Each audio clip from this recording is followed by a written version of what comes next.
اعوذ باللہ من الشیطان الرجیم بسم اللہ الرحمن الرحیم السلام علیکم ورحمۃ اللہ وبرکاتہ۔ میں حافظہ افرا جاوید اسلام آپ سب سے مخاطب ہوں اپنے یوٹیوب چینل انفینٹ اسلام میں آپ سب کو خوش آمدید کہتی ہوں۔ امید کرتی ہوں آپ سب خیریت سے ہوں گے، زندگی پرسکون، پر اطمینان اور ایمان بالخیر گزر رہی ہوگی۔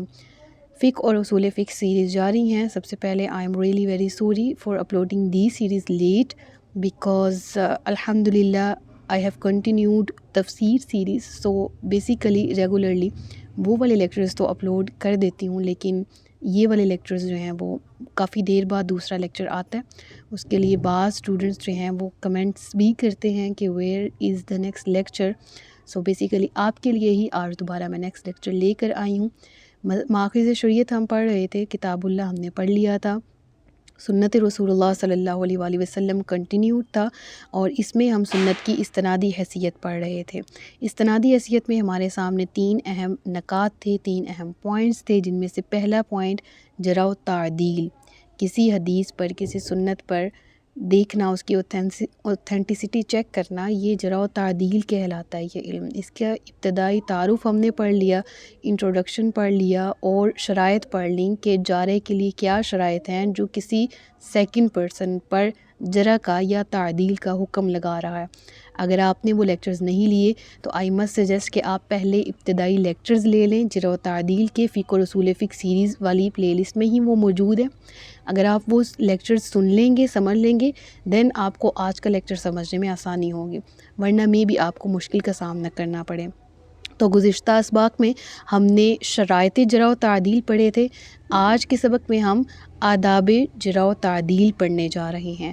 آداب یعنی کہ رولز، جارے کے لیے کیا رولز ہیں کہ جن کو ملحوظ رکھتے ہوئے وہ کسی پرسن بی پر جرح کا یا تعدیل کا حکم لگا رہا ہے۔ اس حوالے سے میں آپ کو ضرور کہوں گی کہ پوائنٹ نمبر 1 تفسیر جرح کا بیان، اس کو اگر آپ سمجھ لیں گے تو آپ کو کمپلیٹ لیکچر سمجھنے میں آسانی ہوگی۔ سو میں کوشش کروں گی کہ آسان الفاظ کا چناؤ کر کے آپ کے سامنے لیکچر پہنچا دوں آپ تک۔ آپ کی کوشش یہ ہونی چاہیے کہ آپ مکمل کنسنٹریشن کے ساتھ سمجھنے کی کوشش کریں۔ تو پڑھتے ہیں ہم تفسیر جرح کا بیان۔ پوائنٹ نمبر 1 ہے آداب میں، ٹھیک ہے، اور اس میں کیا ہے کہ راوی پر جرح کرنے کے لیے ضروری ہے کہ جارے وجہ جرح کی تفصیل کا ذکر بھی کرے، ٹھیک ہے، وجہ جرح کی۔ فار ایگزامپل یہاں پر میں آپ کو بتاؤں کہ کوئی پرسن اے پرسن بی پر جرح کا حکم لگا رہا ہے، ٹھیک ہے، اس کی اوتھینٹسٹی پر ایک مہر لگا رہا ہے، لائک یہ اوتھینٹک نہیں ہے میرے نزدیک، ٹھیک ہے، پرسن اے کہہ رہا ہے، پرسن بی کو کہہ رہا ہے وہ کس وجہ سے کہہ رہا ہے، اس ریزن کا مینشن کرنا ضروری ہے، ٹھیک ہے۔ اگر جارے کسی پر جرح کا حکم لگا رہا ہے تو اس سے وجہ جرح کی تفصیل بھی پیش کرنی ہے، ٹھیک ہے۔ مبہم جرح ائمہ جرح کے نزدیک قابل قبول نہیں ہے۔ مبہم مطلب جو کہ واضح نہ ہو، ٹھیک ہے، جو کہ شکوک و شبہات کا شکار ہو، جو کہ پوشیدہ ہو، کلیریفائی نہ کیا ہو جس کو جارے نے، ٹھیک ہے۔ تو ائمہ جرح و تعدیل کہتے ہیں کہ ہمارے نزدیک اس چیز کی اوتھینٹسٹی نہیں ہے کہ کوئی پرسن اے پرسن بی پر جرح کا حکم تو لگا رہا ہے لیکن وجہ نہیں بتا رہا، ٹھیک ہے۔ تو آداب میں پہلا پوائنٹ کیا ہے کہ وہ اسباب بھی بتائے، ٹھیک ہے، اور اس کی اسباب کی جو ہے نا وہ A to Z ڈیفینیشن بتانا ضروری ہے کہ اس پرسن بی میں یہ والا بھی جو ہے وہ نقص پایا جاتا ہے، فار ایگزامپل یہ والی خامی بھی ہے پرسن بی میں، یہ بھی ہے، یہ بھی ہے، دیٹس وائی ہم اس کو جرح کا حکم لگا رہے ہیں، ٹھیک ہے، تاکہ دیگر ائمہ کے نزدیک جو پرسن اے ہے اس کی بات کی ویلیڈیٹی سامنے آئے اور وہ بھی پھر اپنا حکم لگانے میں کوئی کسی قسم کی دیر کا شکار یا مشکل کا شکار نہ ہوں، ٹھیک ہے۔ تو پوائنٹ نمبر 1 جو ہے اس میں یہی چیز ایلیبوریٹ کی گئی ہے جو میں آپ کو آسان الفاظ میں بتا رہی ہوں، ڈیفینیشن آپ کے سامنے، کہ جو اسباب ہیں، جارے جب جرح لگا رہا ہے تو اس کے اسباب اس کو مسٹ مینشن کرنے ہیں۔ اس کے علاوہ اگر وہ ڈکے چھپے الفاظ کا استعمال کرتا ہے یا واضح الفاظ کا استعمال نہیں کرتا تو ائمہ جرح تعدیل کے نزدیک اس کی بات کی کوئی ویلیو نہیں ہے اور اس کا حکم کسی کیٹیگری میں لائے نہیں کرے گا۔ اور ایک اور وجہ ہے کہ اسباب جرح مختلف ہوتے ہیں۔ ایک سبب اگر کسی پر جرح لگانے کا بعض ائمہ کے نزدیک جرح کی بنیاد بن سکتا ہے تو وہی سبب دیگر ائمہ کے نزدیک وجہ جرح نہیں بھی بن سکتا، ٹھیک ہے نا۔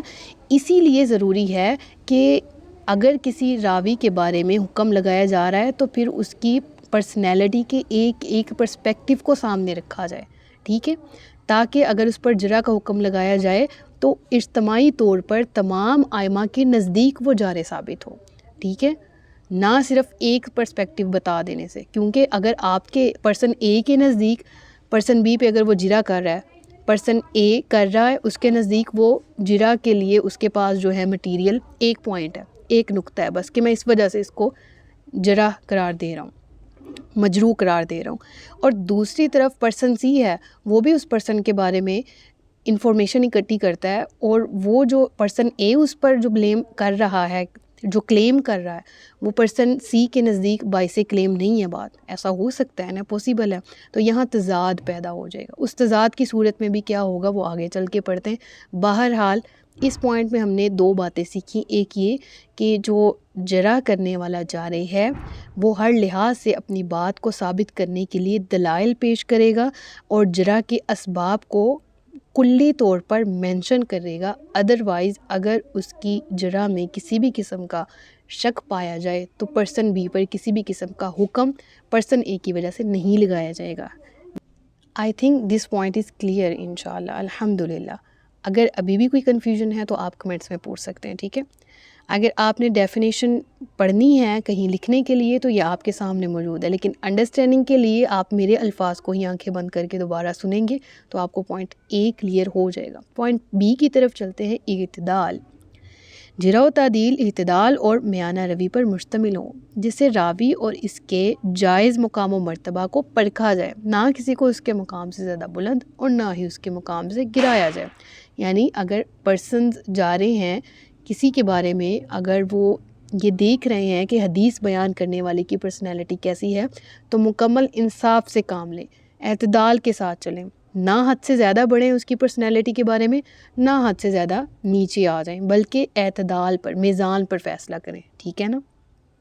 یعنی اس کی مثال میں آپ کو ایسے دیتی ہوں کہ ہمارے ہاں ہوتا ہے نا کہ کچھ حضرات ایسے ہوتے ہیں، ہم کہتے ہیں کہ ان کے بارے میں کیا کہنا، ان کی یہ تو ماشاءاللہ بہت اچھے ہیں، یہ تو ماشاءاللہ بہت نیک ہے، کہہ کے تو بات ختم کر دینا. نہیں، ان کو ان کے مقام سے بہت زیادہ نہ لے کے جائیں. مے بھی انہوں نے یہ بات کہی ہے تو ان کی سلپ آف ٹنگ نہ ہو گیا ہو، ٹھیک ہے.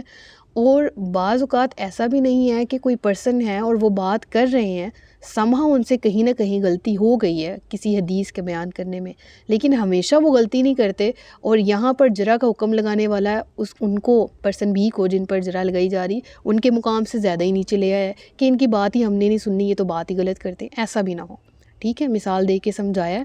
میں یہاں پر اسی لیے پرسن اے پرسن بی کہہ رہی ہوں کیونکہ یہ جرح و تعدیل کرنے والوں کے مرتبے بھی بہت اعلیٰ ہیں مجھ سے اور ہم سب سے، اور جن پر کی جا رہی ہے وہ بھی علم میں بہت زیادہ آگے ہیں، ٹھیک ہے، جو احادیث بیان کرنے والے ہیں. یہاں ہمارا مقصد جو ہے وہ اس علم کے پرسپیکٹیو کے لحاظ سے پوائنٹس پڑھنا ہے کہ اس کو کیا، یہ کس طرح سے وقوع پذیر ہوا، یہ اس کے موجد کون ہیں، اس علم کو ایجاد کیسے کیا گیا اور اس میں ہوتا کیا ہے. ہم یہ پڑھ رہے ہیں اپنے علم اضافے کے لیے، اسی لیے میں ایگزامپلز میں person A person B person C کہہ رہی ہوں، ٹھیک ہے. اگلا جو ہے پوائنٹ وہ بھی بہت امپورٹنٹ ہے. بقدر ضرورت. آداب جرح و تعدیل پڑھ رہے ہیں ہم، ٹھیک ہے. بقدر ضرورت کسی کے بارے میں کسی کو پرکھا جائے، ٹھیک ہے. کسی راوی پر صرف اتنی جرح کی جائے جس قدر شرعی ضرورت اور حاجت ہو. زائد از ضرورت یا بعد از ضرورت کسی پر جرح جائز نہیں ہے. اسی طرح صرف اس راوی پر جرح کی جائے جس پر جرح کی ضرورت ہو، یعنی کوئی ایسا راوی ہو جو روایات حدیث کو کثرت سے نقل کرنے والا ہو اور اس میں احتیاط کا دامن ہاتھ سے چھوڑ دیتا ہو، یا اس کی روایات دیگر راویوں سے متصادم ہوں، تو ایسے پرسن پہ جرح کریں اور جتنی ضرورت ہو اتنی کریں، ٹھیک ہے نا. اس حوالے سے ریفرنسز آپ کے سامنے ہیں. اور اگر ہم بات کر لیں کہ اگر کسی راوی کے بارے میں جرح اور تعدیل دونوں بیک وقت ثابت ہو جاتے ہیں تو اب کیا ہوگا. میں نے آپ کو لیکچر کے سٹارٹ میں کہا تھا کہ اس کو آگے چل کے پڑھیں گے.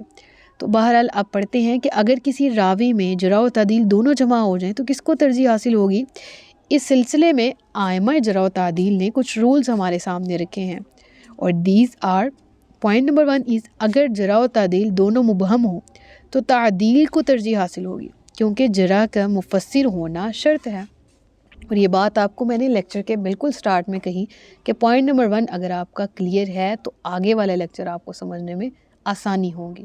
پوائنٹ نمبر 1 میں ہم نے یہی پڑھا کہ جرح کا مفسر ہونا لازمی ہے، ٹھیک ہے؟ تو اگر جرح و تعدیل کسی کے بارے میں دونوں جمع ہو چکے ہیں، دونوں مبہم ہیں، یعنی دونوں ہی کلیئر نہیں ہیں 100%، تو کس کو ترجیح ہوگی؟ تعدیل کو، کیونکہ جرح کا 100% ثابت ہونا یہ لازمی شرط ہے، ٹھیک ہے؟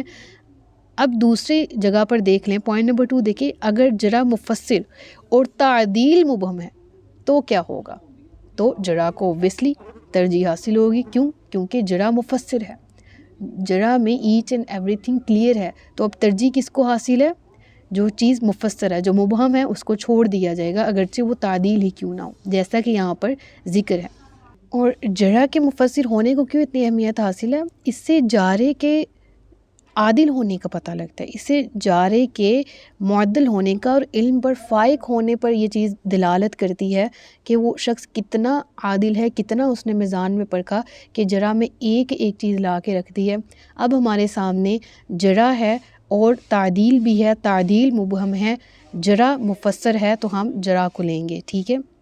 اس کے علاوہ پوائنٹ نمبر 3 ہے، اگر جرح و تعدیل دونوں مفسر ہوں اور جارح معتصب اور مشدد نہیں ہے، یعنی اگر اب دونوں ہی مفسر ہیں، جرح بھی مفسر، تعدیل بھی مفسر، اور جو جارح ہے اس نے کسی بھی قسم کی نفرت سے فیصلہ نہیں کیا، معتصب نہیں ہے وہ، اس نے عدل سے فیصلہ کیا ہے، تو بھی جرح کو ہی ترجیح حاصل ہوگی۔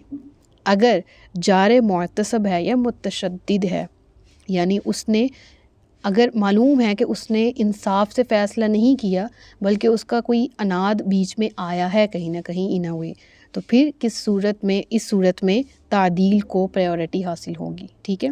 تو تینوں پوائنٹ کا خلاصہ پڑھ لیتے ہیں کہ اگر دونوں ہی مبہم ہیں تو اس صورت میں تعدیل کو ترجیح حاصل ہوگی، کیونکہ جرح کا مفسر ہونا شرط ہے۔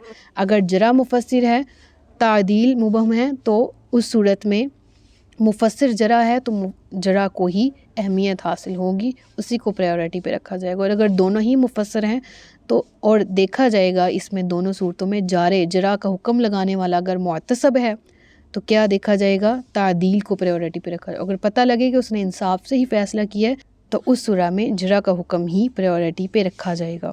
یہاں پر جرح و تعدیل سے ریلیونٹ جو اہم ٹاپکس ہیں وہ کور ہو چکے ہیں، ان کی ڈیفینیشنز، ان کی شرائط، آداب، اور اگر جرح و تعدیل دونوں اکٹھے ہو گئے تو اس صورت میں کیا کرنا ہے۔ الحمدللہ یہ سارا کور ہے۔ انشاءاللہ اسی سیریز میں نیکسٹ لیکچر میں نئے ٹاپک کے ساتھ آپ کی خدمت میں حاضر ہوں گی۔ اگر کچھ سمجھ نہیں آیا تو آپ کمنٹس میں مجھ سے پوچھ سکتے ہیں، انشاءاللہ میں آسان الفاظ میں آپ کو سمجھانے کی کوشش کروں گی۔ اپنا بہت سا خیال رکھیے گا، مجھے دعاؤں میں یاد رکھیے گا۔ فی امان اللہ۔